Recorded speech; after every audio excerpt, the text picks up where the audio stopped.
जय हिंद, वंदे मातरम। स्वागत है आप सभी का गुरुजी वर्ल्ड एग्जाम स्टडी प्लेटफॉर्म में, शिक्षक भर्ती का एकमात्र प्लेटफॉर्म गुरुजी वर्ल्ड एग्जाम स्टडी। दोस्तों, आज की यह वीडियो ऐसे सुपर फास्ट एक्सप्रेस वीडियो में आपको पढ़ना ही पड़ेगा क्योंकि परीक्षा में आने वाले महत्वपूर्ण प्रश्न हैं। अब याद रखें कि हमने कोई भी ऑप्शंस नहीं रखे क्योंकि ऑप्शन से या तो आप तुक्का मारोगे या तो आपको जवाब पता होगा, लेकिन यहां पर कोई भी आपका टेस्ट नहीं लिया जा रहा है। सीधे कॉन्सेप्ट 51 कॉन्सेप्ट आपके माइंड में सुपर फास्ट तरीके से फिट करे जा रहे हैं। चलिए, पहला क्वेश्चन आपके स्क्रीन पर है। एग्जाम के पहले ये देखिए और अपना स्कोर हमें लास्ट में बताइए। अमेरिका में प्रकाशित प्रिंसिपल ऑफ साइकोलॉजी के लेखक कौन है? अगर ऐसा क्वेश्चन एग्जाम में देखने को मिलता है कल को तो विलियम जेम्स हो जाएंगे। याद रखिएगा, अगर क्वेश्चन में पूछा जाए कि प्रयास एवं भूल के सिद्धांत या प्रयास एवं त्रुटि का सिद्धांत, संयोजनवाद का सिद्धांत, संबंधवाद का सिद्धांत किसने दिया है, तो इन सभी का आंसर जो मैंने अभी यहां पर बोला है उन सभी का आंसर जाएगा मिस्टर थॉर्नडाइक। थॉर्नडाइक कहां के मनोवैज्ञानिक हैं? तो अमेरिकन मनोवैज्ञानिक हैं, अमेरिकन साइकोलॉजिस्ट हैं। ये भी आपको याद रखना है, ठीक है। चलिए, क्वेश्चन पर आप बने रहिएगा कंसंट्रेशन के साथ, क्योंकि एक सिलेक्शन ही हमारा ये कहीं ना कहीं हमारे घर में रोशनी पैदा कर सकता है। क्वेश्चन नंबर 3 क्या है? यहां पर देखिएगा, यहां पर आपको कर देना है 20वीं शताब्दी को बालक की शताब्दी कहा जाता है। यह कथन किसने दिया है? यह कथन बहुत एग्जाम में आता है, आपको बताने की आवश्यकता नहीं है। तो यह कथन दिया है मिस्टर क्रो एंड क्रो के द्वारा दिया गया है। अच्छी तरीके से आपको याद कर लेना है। बुद्धि परीक्षण के जन्मदाता कौन माने जाते हैं? तो दोस्तों, बुद्धि परीक्षण के जन्मदाता माने जाते हैं अल्फ्रेड बिने। अल्फ्रेड बिने की अगर मैं बात करूं तो दोस्तों याद रखिएगा, इनका अगर भी क्वेश्चन में देखिए 2 क्वेश्चन तो यहां से बनेंगे, इनके नाम से 2 क्वेश्चन हमेशा ही बनते हैं। तो अल्फ्रेड बिने से आपको याद रखना है कि बुद्धि परीक्षण 1905 के दशक की बात है। तो यहां पर बिने साहब को ही मारना है, फालतू का कोई भी ड्रामा आपको यहां पर ऑप्शंस में नहीं करना है, ठीक है ना। चलिए, 5, 6 वेरी वेरी मोस्ट इंपॉर्टेंट। 5, 6 क्या कह रहा है कि 5 कह रहा है कि वातावरण वह बाहरी शक्ति है जो हमें प्रभावित करती है। यह कथन किसके द्वारा दिया गया है? यह कथन दोस्तों एनवायरमेंट में भी है और आपके मनोविज्ञान में भी है, ठीक है ना। तो ये याद रखना है कि मिस्टर रॉस के द्वारा दिया गया है। ये सभी बच्चों को पता भी होगा, लेकिन यह क्वेश्चन बहुत इंपॉर्टेंट है। यह कथन किसके द्वारा दिया गया है कि स्मृति सीखी हुई वस्तु का सीधा उपयोग है। जो स्मृति है ना, मेमोरी, आपके में चैप्टर है, तो उससे एक क्वेश्चन बनता है कि यह बताओ कि स्मृति सीखी हुई वस्तु का सीधा उपयोग है। यह किसने कहा है? तो यह दिया गया है वुडवर्थ के द्वारा दिया गया है। यह स्टेटमेंट दिया गया है वुडवर्थ के द्वारा। दोस्तों, चैनल पर पहली बार हैं तो सब्सक्राइब करें, क्योंकि हम चाहते हैं कि आपका एक बेहतरीन प्रयास कहीं ना कहीं आपके आने वाली जिंदगी में पूरी तरीके से 4 चांद लगा दें। देखिए, अभी मैंने आपको बताया कि 20वीं शताब्दी को बालक की शताब्दी कहा गया है। यहां पर रिपीट हो गया, कोई बात नहीं है, ये कोई दिक्कत वाली बात नहीं है। यहां पर देखिएगा, यहां पर एक क्वेश्चन आपसे बन सकता है कि बाल विकास को सर्वाधिक प्रभावित करने वाला कारक कौन सा है? बाल विकास को सर्वाधिक प्रभावित करने वाला कारक कौन सा है? तो यह है खेल कूद का मैदान। बहुत इंपॉर्टेंट है, हर बार एग्जाम के ऑप्शंस में मिलता है कि अगर क्वेश्चन में पूछा जाए कि सर्वाधिक कारक कौन है जो आपके विकास को प्रभावित करता है, तो खेल का मैदान। क्यों? क्योंकि वहां पर मानसिक विकास भी होता है, वहां पर सामाजिक विकास भी होता है और आपके पूरे शारीरिक विकास की भी चेतना जागृत होती है। इसलिए यह सबसे बेस्ट ऑप्शन होता है। किसकी क्रियाशीलता का संबंध मनुष्य की पाचन क्रिया से संबंधित होता है? तो मैं 12 और 13 वेरी वेरी मोस्ट इंपॉर्टेंट। जब क्वेश्चन में पूछा जाए कि पाचन क्रिया से, तो दोस्तों अधिवृक्क ग्लैंड लगाइएगा। अधिवृक्क ग्रंथि जो होती है वो पाचन क्रिया से है। और अगर क्वेश्चन में पूछा जाए कि किस ग्रंथि के दोषपूर्ण, याद रखिएगा, ग्रंथि यानी ऐसी कौन सी ग्रंथि है जो दोषपूर्ण कार्य के कारण व्यक्ति का लैंगिक विकास उचित रूप से नहीं हो पाता है। जो लैंगिक विकास होता है ना, उसका जो है डेवलपमेंट जो होना चाहिए और व्यक्तियों की तुलना में, वो नहीं हो पाता है। जब वर्ड आ जाए लैंगिक विकास, तो वहां पर आप मारिएगा पीनियल ग्लैंड, है ना। पीनियल ग्लैंड क्या है? लैंगिक विकास का समुचित विकास नहीं हो पाता, तो वहां पर ये लगेगा। किंडरगार्टन विधि के जनक कौन है? तो किंडरगार्टन विधि के जनक है मिस्टर फ्रॉवेल हैं, ये आपको याद रखना है। किस विधि में शिक्षण सूत्र का प्रयोग होता है? तो किस विधि में होता है भैया? ये होता है आगमन विधि में जो है शिक्षण सूत्र का प्रयोग होता है। क्यों होता है? क्योंकि इसमें पहले जो है आपको पूरी तरीके से सिद्धत के साथ इसमें रूल का निगमन, इसमें रूल का क्या है, पूरी तरीके से डिफाइन कराया जाता है कि ये रूल आया तो आया कहां से, समझ रहे ना। तो बहुत अच्छी तरीके से इसमें जो है रूल को बताया जाता है, सिद्ध किया जाता है। देखो, सुनो और बोलो किस विधि पर आधारित है? तो यह है आपके प्रदर्शन विधि पर आधारित है। अच्छी तरीके से नोट कर लीजिएगा, क्योंकि बच्चे कई बार एग्जाम में ऑप्शन देखते हैं तो घबरा जाते हैं। तो लगभग मिलते जुलते ऑप्शन मिलेंगे। वह कौन सी विधि है जिसमें पहले नियम बताया जाता है बाद में उदाहरण दिया जाता है? तो पहले नियम बताया जाता है बाद में उदाहरण दिया जाता है, तो यह हो जाएगा निगमन विधि हो जाएगा। और अगर पूछा जाए कि पहले उदाहरण बताया जाता है और बाद में नियम दिया जाता है, अगर उल्टा पूछे तो दोस्तों वहां पर आपको आगमन विधि मारना है। मेरी बात फिर से समझिएगा कि अगर कोई भी आपको सिद्धांत लिखाया जा रहा है उसमें पहले अगर नियम दे दिया जाए और बाद में दोस्तों वहां पर आपको एग्जाम्पल दे दिया जाए, और अगर कोई भी एग्जाम्पल आपको लिखाया जा रहा है तो एग्जाम्पल पहले दे दो और बाद में दोस्तों नियम निकाल दो। तो यही तो मैं कह रहा हूं कि अगर क्वेश्चन में शिक्षण सूत्र का प्रयोग होता है तो वो आगमन विधि में, अगर दोस्तों यहां पर नियम पहले, कोई भी सिद्धांत है कोई पढ़ा रहा है तो उसमें बता दो कि भाई ये लो इसकी परिभाषा है। अब जैसे हिंदी में अगर आप पढ़ते थे कि भाई देश शब्द क्या है, हिंदी में आप देश शब्द पढ़ते पहले परिभाषा लिखते थे कि भाई जिसकी उत्पत्ति का पता ना हो, फिर एग्जाम्पल देते थे कि भाई लो ये फट फट सर सर ये क्या है, उसके जो है आपके एग्जाम्पल हैं, तो वहां पर निगमन विधि हो जाएगा। और उस विधि का नाम बताओ, इसमें सबसे पहले एग्जाम्पल आएगा फिर उसके बाद रूल आएगा। तो एग्जाम्पल टू रूल चलता है आगमन विधि और रूल टू एग्जाम्पल चलता है क्या, यहां पर निगमन विधि। विशिष्ट से सामान्य की ओर कौन सी विधि होती है? तो दोस्तों विशिष्ट से सामान्य की ओर जो विधि होती है वो होती है निगमन विधि होती है। ये भी अच्छा क्वेश्चन है। शिक्षा का अधिकार अधिनियम कब बना? तो यहां से दो क्वेश्चन बनेंगे कि शिक्षा का अधिकार अधिनियम कब बना है और शिक्षा का अधिकार अधिनियम कब यहां पर लागू हुआ। तो 2009 में जो है इसको यहां पर बनाया गया था। और यहां पर एक क्वेश्चन पहले ये कर लेते हैं कि भाई शिक्षा का अधिकार लागू कब हुआ था, जो अधिनियम था? तो आरटीई एक्ट 2009 में आया था, और आरटीई एक्ट 2009 में आया था तो लागू नहीं हुआ था, लेकिन 1 अप्रैल 2010 को लागू हुआ था। ठीक है ना। चलिए, शिक्षा मनोविज्ञान की पहली पुस्तक कब और किसके द्वारा लिखी गई? तो शिक्षा मनोविज्ञान की पहली पुस्तक शिक्षा मनोविज्ञान, जो अब हम बात करें थॉर्नडाइक की, तो थॉर्नडाइक एक यूएसए मनोवैज्ञानिक है, साइकोलॉजिस्ट है, तो मैंने आपको बताया अभी। और 1903 में इसका जो है यहां पर आरंभ किया गया। ठीक है। मनोविज्ञान में आत्मा यानी आत्मा का मनोविज्ञान कौन सी सदी से संबंधित है? तो 16वीं सदी से संबंधित है, आप सभी याद रखिएगा। और अगर पूछा जाए कि आत्मा का विज्ञान कौन है, तो आप जानते हो कि अरस्तु, प्लेटो, डेकार्टे, इस तरीके से अगर कोई भी क्वेश्चन आता है तो आप वहां पर अरस्तु लगाइएगा, डेकार्टे लगाइएगा, प्लेटो लगाइएगा। समझ गए ना।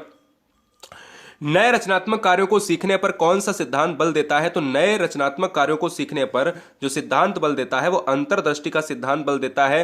और अंतर्दृष्टि का सिद्धांत की अगर मैं बात करूं दोस्तों तो ये इनसाइट थ्योरी इंग्लिश में कहलाता है, जिसको हम कोहलर के सिद्धांत के नाम से भी जानते हैं। कोहलर के सिद्धांत के नाम से जानते हैं। और याद रखिएगा दोस्तों कि कोहलर ने चिंपैंजी पर प्रयोग किया था। क्या? चिंपैंजी पर प्रयोग किया था, जिसमें हम अगर हम बात करें तो यहां देखा जाता है कि उस चिंपैंजी का नाम था क्या? सुल्तान चिंपैंजी था, है ना। तो सुल्तान चिंपैंजी था। इसके तहत अगर मैं बात यहां पर एक और चीज आपको मैं बता दूं, एक और चीज मैं आपको बता देना चाहता हूं कि भाई जो चिंपैंजी था वो कहीं ना कहीं दो प्रयोग थे, और उसके अंतर्गत ये इस सिद्धांत के अंतर्गत गेस्टाल्ट वर्ड का भी यूज हुआ है। गेस्टाल्ट वर्ड का अगर क्वेश्चन पूछा जाए कि क्या अर्थ होता है, तो पूर्ण आकृति होता है, या समग्र आकृति होता है, या समग्रता होता है। ये भी आपको याद रखना है। स्किनर किस संप्रदाय के समर्थक थे? तो दोस्तों स्किनर जो है व्यवहारवादी जो है समर्थक माने जाते हैं। और अगर पूछा जाए कोहलर किस संप्रदाय के समर्थक थे, तो कोहलर जो है आपके माने जाते हैं क्या? कोहलर माने जाते हैं आपके संज्ञानवादी। यही तो दोस्तों फर्क है कि ये व्यवहारवादी हैं स्किनर और ये है संज्ञानवादी। कोहलर के बारे में मैंने बता दिया, स्किनर के बारे में समझिएगा। स्किनर से क्वेश्चन जब भी आएगा तो यहां पर आएगा कि क्रिया प्रसूत का नियम किसने दिया है? तो क्रिया प्रसूत का जो नियम दिया है वो स्किनर ने दिया है। चूहे पर प्रयोग करने के लिए क्या जाने जाते हैं? कबूतर और चूहे पर ये जाने जाते हैं स्किनर। स्किनर से क्वेश्चन एक और बनता है दोस्तों यहां पर कि आर टाइप का सिद्धांत दिया है। इसके साथ ही साथ एक क्वेश्चन बनता है कि ये बताओ कि पुनर्वलन का सबसे ज्यादा प्रयोग किसने किया है? पुनर्वलन का प्रयोग जो किया है वो स्किनर ने किया है। और पुनर्वलन का जनक किसे कहा जाता है? पुनर्वलन का जनक कहा जाता है सीएल हल को कहा जाता है, क्लार्क हल को कहा जाता है। ये भी आपको याद रखना है। ठीक है ना। चलिए, बहुत बढ़िया। नेक्स्ट वन है 27, सुल्तान नाम के चिंपैंजी पर किसने प्रयोग किया? दोस्तों यहां पर 27, 28 बड़ा ध्यान से देखिएगा, और 29, 28, 29 में एक क्वेश्चन हमेशा पूछा जाता है। देखिए, जब सुल्तान नामक की बात करी तो यहां पर बताने की आवश्यकता नहीं, तो ऊपर हम यहां पर आपको व्याख्या कर चुके हैं, कोलर चला जाएगा। खेत में बिजूका का खड़ा करना और उसे देखकर पक्षियों का भागना किस सिद्धांत पर कार्य करता है? तो बिजूका नहीं होता है, जूते खेत में अगर कोई भी आप खड़ा कर दो, खड़ा करने का मतलब है कि आप इस तरीके का एक स्टैचू टाइप का अगर बनाते हो, जो बच्चे कृषि से जुड़े होंगे उनको पता होगा, जो काफ़ी जो है लकड़ियों का एक वो बना लिया जाता है, एक व्यक्ति टाइप का बना लिया जाता है, और उसमें लकड़ियों के माध्यम से उसको कपड़े पहना दिए जाते हैं, उसका सिर लगा दिया जाता है ना। तो उसको लगता है कि जो पक्षी आते हैं उनको लगता है कि अरे ये जो है कोई व्यक्ति है, इसमें भैया खेत में घुसना बहुत ज़्यादा दिक्कत वाली बात है, नहीं तो भाई खतरा है। तो ये क्या होता है कि एक्चुअल में ये वाला जो सिद्धांत होता है वह शास्त्रीय अनुबंधन का जो सिद्धांत होता है। ठीक है ना। एक और क्वेश्चन आता है कि इसी सिद्धांत से कि डमरू पर बंदर का नाचना किस सिद्धांत पर कार्य करता है, ये भी शास्त्रीय अनुबंधन का सिद्धांत है। अगर क्वेश्चन में पूछा जाए शास्त्रीय अनुबंधन का सिद्धांत किसने दिया है, तो नहीं अगर पढ़ा है तो पावलोव का सिद्धांत पढ़ो। यार पावलोव के सिद्धांत को मैंने बहुत अच्छे से पढ़ा है, नहीं पढ़ा है तो उसको पढ़ना पड़ेगा, ठीक है। बालक का विकास वंशानुक्रम एवं वातावरण का क्या है, वंशानुक्रम वातावरण का क्या है, एनवायरमेंट इनटू भैया क्या है, जल्दी से बताएं, हेरिडिटी। ये क्या है, ये दोस्तों आपका क्या है, इनटू में होता है, गुणनफल होता है, हमेशा इनको साथ में ही लिया जाता है, तभी विकास होना पॉसिबल है। अगला पॉइंट आता है कि जीवन का सबसे कठिन काल किसे माना जाता है, तो जीवन का सबसे कठिन काल माना जाता है किशोरावस्था को।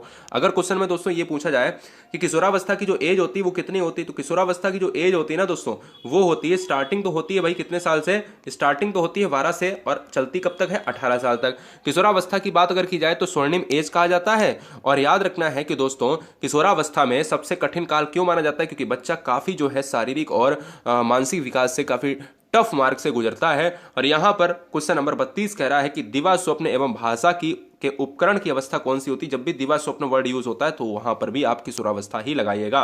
ये बहुत अच्छे क्वेश्चंस हैं। पूरे क्वेश्चंस की श्रृंखला में हम 51 क्वेश्चन देखने वाले हैं, बहुत ध्यान से देखिएगा। भाषा के अर्थ की सबसे छोटी इकाई किसे कहा जाता है, तो भाषा के अर्थ में सबसे छोटी इकाई जो है वो स्वनिम को कहा जाता है। क्या कहा जाता है, स्वनिम को कहा जाता है। ये बहुत इंपॉर्टेंट है, वेरी वेरी मोस्ट इंपॉर्टेंट है स्वनिम। कई बार एग्जाम में क्वेश्चन बच्चे पूछते हैं कि सर ये कौन सा है, इसका मतलब क्या है, तो आपको स्वनिम वहां पर देखना है कि अगर छोटी इकाई है तो स्वनिम है। ये पैडागोजिकल कॉन्सेप्ट है, ठीक है ना। अनुवांशिकता के मूल वाहक माने जाते हैं, ये क्वेश्चन एग्जाम में देखने को हर बार मिल रहा है, इसको बिल्कुल आप नजरअंदाज ना करें। जीन्स वाला ऑप्शन मारिएगा, जीन्स वाला ऑप्शन मारेंगे, ठीक है। अनुवांशिकता के जनक कौन है, अगर ये पूछा जाए तो आपको याद रखना है कि ग्रागर जॉन मेंडल, ये भी आपको याद रखना है। अगर क्वेश्चन में पूछा जाए कि इन्होंने किस पर प्रयोग किया है, तो इन्होंने मटर के पौधों पर भी प्रयोग किया है, ये भी आपको याद रखना है। अगला है किसी छात्र का बौद्धिक विकास, शारीरिक विकास तथा संवेगात्मक विकास उसकी विकास की प्रक्रिया में कौन सा कारक है, तो यह दोस्तों आपके आंतरिक कारक की बात करता है, क्योंकि जो संवेगात्मक विकास है वो इमोशंस पर डिपेंड करेगा, शारीरिक विकास है, विकास की प्रक्रिया है, बौद्धिक विकास है, ये सभी आंतरिक कारक पर रिलेट करते हैं, ठीक है ना। क्वेश्चन नंबर 36 बहुत गोल्डन क्वेश्चन है। 36 में मैं गोला मार रहा हूं, गोल्डन क्वेश्चन है। कह रहा पियाजे के अनुसार किसी बालक में तार्किकता का अभाव किस आयु तक होता है।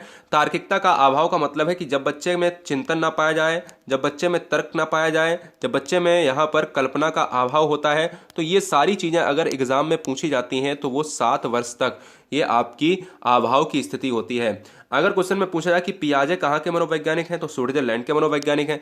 अगर क्वेश्चन में ये पूछा जाए कि पियाजे ने किस पर प्रयोग किया, तो पियाजे ने स्वयं अपने बच्चों पर प्रयोग किया है, ये भी आपको याद रखना है, अपने बच्चों पर प्रयोग किया है, जिसके लिए काफी चर्चे में रहे हैं। और पियाजे की बात करें तो कितने सिद्धांत जो है, कितनी अवस्थाएं बताई हैं, 4। कौन सा सिद्धांत दिया है, तो दोस्तों यहाँ पर जो सिद्धांत दिया है वो संज्ञानात्मक सिद्धांत दिया है। 4 अवस्थाएं बताई हैं। एक है आपकी जन्म से 2 साल संवेदीगामक, 2 से 7 साल पूर्व संक्रियात्मक, और 7 से 11 साल मूर्त संक्रियात्मक, और 11 से ऊपर अमूर्त संक्रियात्मक। आगे है 37 नंबर, किसी बालक में चिंतन की योग्यता उसके सफल जीवन का मूल आधार है। चिंतन की योग्यता उसके सफल जीवन का मूल आधार है, यह कथन किसके द्वारा दिया गया है, तो यह कथन दिया गया है क्रो एंड क्रो के द्वारा। क्या दिया गया है, यह दिया गया है क्रो एंड क्रो के द्वारा दिया गया है। और क्रो एंड क्रो के द्वारा एक और कथन दिया गया है दोस्तों, यहां पर मैं 3 कथन बताता हूं आपको। एक अधिगम में बहुत ज्यादा पूछा जाता है कि यह किसने कहा है कि अधिगम आदत ज्ञान और अभिवृत्ति ही है। जब आदत ज्ञान और अभिवृत्ति जैसे वर्ड आए तो क्रो एंड क्रो ने दिया है। जब क्वेश्चन में पूछा जाए कि 20वीं सदी का बालक की शताब्दी कहलाती है, तो 20वीं सदी अगर आ जाए, 20वीं सदी को बालक की शताब्दी कहा जाता है, तो शताब्दी जैसे वर्ड भी क्रो एंड क्रो के आंसर को ही आप लॉक करें। और जब क्वेश्चन में कहा जाए कि चिंतन के बारे में योग्यता उसके सफल जीवन का मूल आधार है, तो ये भी आपको क्रो एंड क्रो। तो 3 परिभाषाएं एग्जाम में, 3 में से एक परिभाषा हमेशा पूछी जाती है, ठीक है ना। स्व केंद्रित अवस्था होती है, तो स्व केंद्रित अवस्था बालक में कब से कब होती है, तो स्व केंद्रित का मतलब होता है जो अपने अंदर बच्चा खोया रहता है, अपने ही आप में मस्त रहता है, तो 3 से 6 वर्ष की आयु।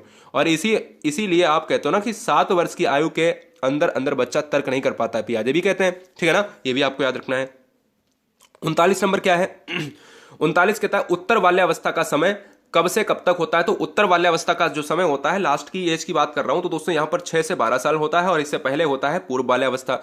और अगर दोस्तों बात करें बाल्यावस्था, तो बाल्यावस्था से बहुत ज्यादा क्वेश्चन बनते हैं। कहता है कि भाई गैंग एज किसे कहा जाता है, क्वेश्चन में ये कहता है कि भाई टोली एज किसे कहा जाता है, टोली निर्माण की अवस्था।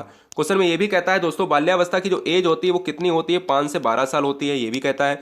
और क्वेश्चन में ये भी कहता है कि ये बताओ कि गंदी अवस्था किसे कहा जाता है। तो गंदी अवस्था जो है दोस्तों ये भी आपको याद रखना है कि गंदी अवस्था किसे कहा जाता है, ये भी बाल्यावस्था को कहा जाता है। क्यों कहा जाता है, क्योंकि इसमें बच्चे काफी मिट्टी में खेलते हैं और कपड़े गंदे करते हैं, इसलिए मात्र ही ये गंदी अवस्था कही जाती है।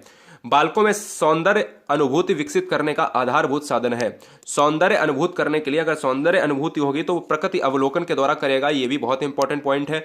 अगला है लास्ट के 10 क्वेश्चन, बहुत ध्यान से देखिएगा। लास्ट के 10 क्वेश्चन कह रहा है कि समान स्तर के बालक बालिकाओं का बौद्धिक स्तर भिन्न होता है। यह कथन किसके द्वारा दिया गया है, स्टेटमेंट किसके द्वारा दिया गया है। तो समान स्तर के बालक बालिकाओं का जो बौद्धिक स्तर है वो दोस्तों अलग होता है, बिल्कुल सही बात है, लेकिन किसके द्वारा दिया गया है, यह मिस्टर हॉरलॉक के द्वारा दिया गया है। अमेरिका के मनोवैज्ञानिक के जनक किसे माना जाता है, तो अमेरिका के मनोवैज्ञानिक के जनक माना जाता है विलियम जेम्स। लेकिन सबसे इंपॉर्टेंट पॉइंट आता है कि जनक के रूप में हमें सबसे पहला पॉइंट लेना है, अरस्तु लेना है, जो कहे जाए कि मनोविज्ञान के जनक, तब आप यहां पर अरस्तु लॉक करेंगे। जब कहा जाए अमेरिका के, जब अमेरिका वर्ड जैसे यहां पर पॉइंट को दिया जाए तो वहां पर आपको एक बार सोचना पड़ेगा। अस्थाई मानव दांत कितने होते हैं, जो अस्थाई मनुष्य के दांतों की संख्या होती है वो 220 होती है। अगर पूछा जाए आपसे ये बताओ एक 18 साल के मनुष्य के अंदर, 18 साल के मनुष्य के ऊपर की बात करी जाए तो कितने दांत होते हैं, एक बार हमें कमेंट करके बताइए। अधिगम अंतरण कितने प्रकार के होते हैं, तो दोस्तों अधिगम अंतरण से एक क्वेश्चन बनेगा। अधिगम अंतरण का मतलब है कि यह 3 प्रकार का होता है, एक होता है धनात्मक, एक होता है ऋणात्मक और एक होता है शून्य अंतरण। अब देखिए धनात्मक अंतरण क्या होता है कि जब भी कोई भी चीज आप पुराने ज्ञान, यानी पुराने ज्ञान का मतलब है अगर पुराना ज्ञान अगर नए काम में यूज हो रहा है तो वो धनात्मक हो, अगर पुराना ज्ञान नए काम में आपको लाभ कर रहा है तो वो धनात्मक हो जाएगा। जैसे आप साइकिल चला लेते हो और मोटरसाइकिल सीख जाते हो, तो क्वेश्चन में पूछा जाए कि अगर कोई साइकिल चलाने वाला व्यक्ति मोटरसाइकिल चलाना सीख जाता है तो बताओ कौन सा अंतरण होगा, तो धनात्मक होगा। और अगर क्वेश्चन में पूछ लिया जाए कि ऋणात्मक अंतरण, तो ऋणात्मक अंतरण में क्या होता है कि जब पुराना ज्ञान और नए वाले ज्ञान में यहां पर लाभ ना करे, हानि पहुंचाए। जैसे हिंदी में अगर आप लिंग पढ़ते हो और संस्कृत में आप लिंग पढ़ते हो तो फिर फर्क आ जाएगा, फिर बहुत दिक्कत हो जाएगी, क्योंकि वहां पर बिल्कुल चेंजमेंट है, तो वहां पर ऋणात्मक अंतरण हो जाएगा। और शून्य अंतरण क्या कहलाता है, शून्य अंतरण वो होता है जहां पर भी दोस्तों आपका कोई भी लाभ ना हो ना तो हानि हो, कोई फर्क ना पड़े, मतलब बिल्कुल कोई फर्क ही ना पड़े, ठीक है ना। ऑलराउंडर जिसको बोले, ये भी ठीक है वो भी ठीक है, तो वहां पर शून्य अंतरण होता है। तो अधिगम अंतरण कितने प्रकार के होते हैं, 3 प्रकार के होते हैं, धनात्मक, ऋणात्मक और क्या होता है भैया, शून्य अंतरण। गणित संबंधी विकार को क्या कहा जाता है, तो गणित संबंधी विकार को दोस्तों क्या कहा जाता है, डिसकैलकुलिया कहा जाता है। किसको क्या कहा जाता है, डिसकैलकुलिया कहा जाता है। इस चीज को आप याद रखिएगा, डिसकैलकुलिया कहा जाता है। इसके साथ ही साथ मैं आपको बता दूं कि डिसलेक्सिया किसे कहा जाता है, डिसलेक्सिया, तो लक्ष्य का मतलब है पढ़ नहीं पाता है, जो पढ़ने संबंधी विकार होता है तो दोस्तों डिसलेक्सिया कहा जाता है। ग्राफिया की बात अगर की जाए तो ग्राफिया क्या कहा जाता है, तो ग्राफिया जो कहा जाता है वो कहा जाता है लेखन संबंधी विकार, है ना, लेखन संबंधी विकार। और अगर दोस्तों अगर आपसे पूछ लिया जाए कि जो है आपसे प्रेक्सिया, तो अब आपको बताना है कि यहां पर कमेंट बॉक्स में कि डिस्प्रेक्सिया किसे कहा जाता है, फटाफट बताइएगा। औपचारिक संक्रियात्मक अवस्था क्या है, तो यहां से तो एक क्वेश्चन बनेगा। अगर दोस्तों पूछा जाए कि मूर्त संक्रियात्मक अवस्था क्या है, तो 7 से 11। अगर पूछा जाए संवेदीगामक अवस्था क्या है, तो पियाजे के अनुसार जन्म से 2 साल। अगर पूछा जाए कि यहां पर पूर्व संक्रियात्मक क्या है या प्राक संक्रियात्मक, तो आप कहोगे कि सर 2 से 7 साल। तो मतलब क्या है, यह पहली अवस्था है, यह दूसरी अवस्था है, यह तीसरी अवस्था है और यह चौथी अवस्था है। तो ये सारी अवस्थाओं का ज्ञान आपके दिमाग में होना चाहिए, 11 वर्ष हो जाएगा। कोमल शिल्प उपागम किससे संबंधित है, कोमल शिल्प उपागम जो है किससे संबंधित है, ये भूख और यहाँ पर जो है मनोविज्ञान सिद्धांतों के अनुप्रयोग से है, ठीक है ना। क्या है, मनोविज्ञान में जो सिद्धांत के अनुप्रयोग होते हैं, जो भी सिद्धांत मनोविज्ञान में है उनका यूज किस स्थिति में होगा, वही दोस्तों उपागम, शिल्प उपागम। उपागम का मतलब होता है कि किसी भी परिस्थिति में आप कोई भी सिद्धांत का यूज करें। भूख और प्यास बहुत ज्यादा गोल्डन क्वेश्चन है, स्टार लगा लो, गोला मार लो। भूख और प्यास जो होता है ये अर्जित प्रेरक होता है। मतलब क्या होता है, ये आपके गर्भ से ही आता है, ये आप अपने जब पैदा होते हो ना वो साथ में लेकर आते हो। अगर मैं आपसे ये कह दूं कि भाई इमोशंस बताइएगा कौन सा प्रेरक है, अगर मैं आपसे ये कह दूं कि ये बताओ पढ़ाई लिखाई ये कैसा प्रेरक है, तो आप ये कहोगे कि भाई ये तो आप कहते हो कि क्या ये अर्जित प्रेरक है। तो देखो सबसे पहली बात यहां पर दिक्कत कर जाती है ना बच्चे के लिए कि भाई ये क्या है, ये भूख एक्चुअल में प्यास जो है ये क्या आता है, उसमें आता है आप लेके आते हो। लेकिन आयोग हमारा हमेशा अर्जित प्रेरक मारता है, अर्जित प्रेरक मारता है जिसको आप अर्जित करते हो, ठीक है ना। ये बहुत ज्यादा एकदम से विवाद खड़ा होता है जिसमें कभी भी आयोग अपने आगे सुनता ही नहीं है, इस चीज को आप याद रखिएगा। 49-50 देखिएगा, यहां पर स्टार लगाइएगा। स्टार क्यों लगाइएगा? क्योंकि यहां से एक क्वेश्चन बनेगा। एक क्वेश्चन ये बनेगा कि ये बताओ कि व्यक्तित्व को जो है मुखी के आधार पर किसने बांटा है? तो जुंग ने मारा या युंग ने मारा, एक ही चीज है। और आत्म केंद्रित जो है व्यक्ति कौन होता है? तो अंतर्मुखी होता है, जो अपनी बात किसी से शेयर नहीं करता है। और अगर पूछा जाए कि भाई बाह्य केंद्रित, तो वो हो जाएगा बहिर्मुखी। ठीक है ना? जिसके ज्यादा मित्र होंगे वो कैसा होगा? बहिर्मुखी। जिसके कम मित्र होंगे, जो अकेला रहना पसंद करेगा, वो अंतर्मुखी कहलाएगा। किस मनोवैज्ञानिक ने अधिगम को अनुबंधित अनुक्रिया सिद्धांत का प्रतिपादन किया? बहुत इंपॉर्टेंट है। जब अनुबंधित अनुक्रिया की बात करी जाए तो मैंने तो आपको सबसे पहले सिद्धांत में जब पढ़ाया था, उसके पहले ही हेडिंग बड़ी बड़ी लिखी है कि अनुबंधित अनुक्रिया का सिद्धांत किसने दिया है? तो दोस्तों दिया है पैलो ने। ठीक है ना? देखिए, अगर हम लास्ट की बात करें कि अधिगम करता है तो अधिगम का मुख्य आधार क्या होता है? तो अधिगम करता है तो अधिगम का जो मुख्य आधार होता है वो परिपक्वता होता है। यानी परिपक्वता होता है क्या? जल्दी से बताइएगा। हाँ, परिपक्वता इसलिए होता है ना कि भाई मुख्य आधार, तभी तो बच्चे के अंदर आप परिपक्वता हासिल कर पाएंगे जब आप एक सुगम करता होंगे, जब आप हर चीज को सटीकता से बताएंगे और बच्चे को एक लेवल तक ले जाएंगे। तो ये बताइएगा कि ये वीडियो आप सभी तक किस तरीके से, यहाँ पर एक बेहतरीन तरीके से 51 क्वेश्चंस की श्रृंखला में हमने किस तरीके से आपको दिमाग में, माइंड में सेट करी है। फिर मिलेंगे दोस्तों नेक्स्ट वीडियो। तब तक के लिए जय हिंद। गुरुजी वर्ल्ड की सारी मैराथन आपको देख लेनी है, जिसकी मैंने एक बढ़िया सी क्या बना दी है, प्लेलिस्ट बना दी है। 5 से 6 वीडियो है, उसकी मैराथन तो जरूरी आपको देख के जाना है एग्जाम हॉल में। ठीक है ना? और टेलीग्राम को ज्वाइन करने के लिए सर्च करें GURUJI की स्पेस WORLD। टेलीग्राम को ज्वाइन कर लें फटाफट। जय हिंद, वंदे मातरम।